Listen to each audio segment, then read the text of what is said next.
Well, so Mike Johnson has taken no position out of any sense of morality or what is right for someone who's such a pious man. He just cares about the numbers and the votes. And that's why Tony Gonzalez had to leave the House, because Eric Swalwell went out, and so they weren't going to lose anything for it. Yeah, Jessica's right. This is all about Mike Johnson. That's the whole plot. Right. It's about Swalwell's Johnson. It's about Swalwell's Johnson. And not Tony Gonzalez's Johnson.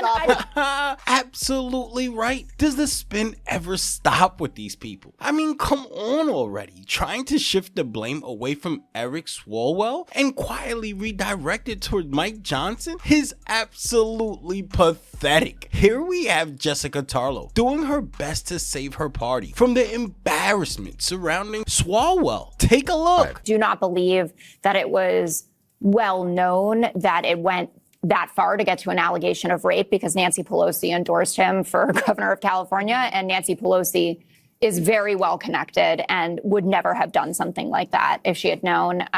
He should have been out when Fang hit, Jessica. Yeah. The Chinese caught him in a honey You didn't trap. know about that? I did. I sit on this show. I know everything about Fang and trans and everything else that you talk about. So there he should have been booted. The FBI caught him, and they were going to blackmail him. They told Nancy. Nancy sat on it. K-Mac came in, found out about it, tried to kick him out. Nancy fought for him to stay on House Intel because he was her little pet. She could control him. She put him on all the committees and made him a big fat star. So he did favors for her and raised money and was in all the green rooms, probably hitting on all the chicks. Meanwhile, the guy's a kamikaze attack drone. He just kaboom, blew up. And Nancy's probably got her fingers on it because there's no way Nance didn't know. I'm not saying she knew about the rape, but she knows everything, Jessica. It's her job to know. She's a lot of things. She's not ignorant. When you have that job, you have to know members' affairs, financials, their kids, their addictions, their wives. You know everything. It's like babysitting 200 people. And sometimes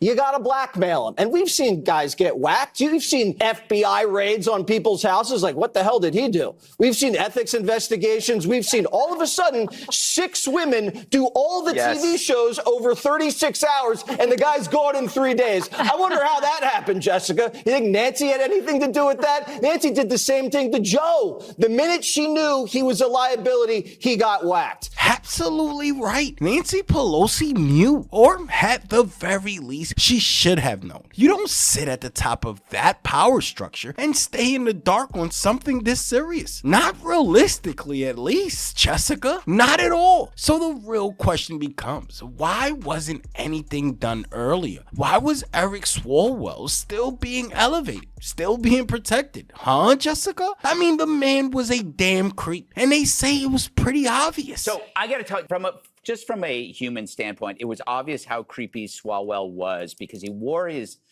desperation like a skin suit. It was so obvious that he craved status and sex, but he had no skill in attaining it. So he chose the next effective path, which is become an obedient male leftist, which affords you the freedom to take advantage of women because, you know, you're on your side. Women who are feminists know what this guy is. He's the guy that says he believes you, and then he tries to pull the moves on you after he gets you drunk. It's the Harvey Weinstein method. The progressive pig pass is what I call it. My theory, the men on the right have to be better and are better than men on the left because, you know, we don't use one identity to cloak the other one that's underneath. Does Jesse and I pretend to be anything else than what we are? No, you are what I am. You are. Have you ever seen either of us rattle off a phony speech of fake compassion the way Newsom or Kimmel or Tim Waltz or Swalwell ever? We have never done that. Well, sometimes Fox makes me apologize, but I didn't mean it. You meant it. I meant it. But and by the way, I mean, there are times when conservatives often fail and fall into scandal, but it is known as hypocritical, not as deceptive and not as some kind of protection racket where everybody knew about it, but decided to throw you to the wolves because you your utility was outlived by your embarrassment. You had to get rid. If he just stayed in his own little box, I'm going to be congressman, they would have totally embraced the fact that he's rapey, which is kind of sad in itself. But now he lost everything. Exactly right. I have to agree with Greg Gutfeld on this. Democratic men can come off really weird at times, almost performative in how they present themselves. It's like there's this constant need to project virtue. But when you look closer, the actions don't always line up with the message. That disconnect is crazy, almost like borderline weirdo behavior. But what makes it even crazier is that this wasn't breaking news, ladies and gentlemen. There were rumors about this guy way before the scandal broke. So last hour, Democratic Congressman Sam Liccardo of California said this about the Swalwell allegations. Let's listen. I first heard about the rumors when Swalwell announced his run for governor in November. And knew some political consultants who talked about what we call oppo files, these opposition records that political consultants compile, talking about Swalwell's sexual misconduct. At that time, nobody was talking about rape, as we're hearing now. It was not sexual assault, but clearly sexual misconduct, abuse of his position.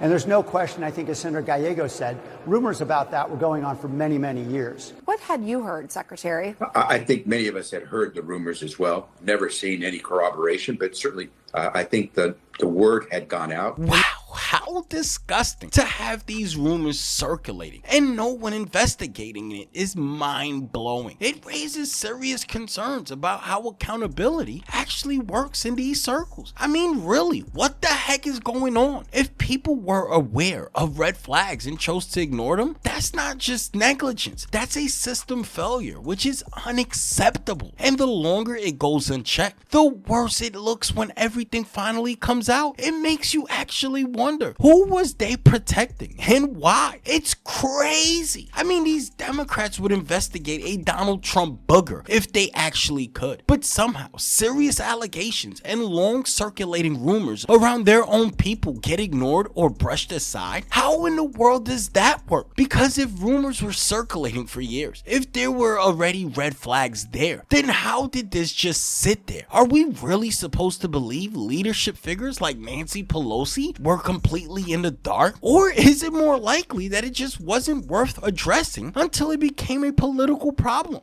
That's the part that doesn't sit right with me. It's not just about what happened. It's about when it's allowed to matter. Because the moment someone becomes a liability, suddenly everything comes out, Everything moves quickly. And the same people who stay quiet for all those years start to act shocked. I mean, the nerve of some of these Dems. It's honestly unbelievable. They'll stand there and lecture everyone else about accountability and integrity, but when it hits their own side, suddenly it's silence, spin, or straight up deflection. You see it in how cases involving Eric Swalwell is being handled compared to others. It's damn near night and day. What a joke. But hey, maybe I'm wrong. Maybe all of this is just one big coincidence. Let me know in the comments below, and I'll catch you in the next one.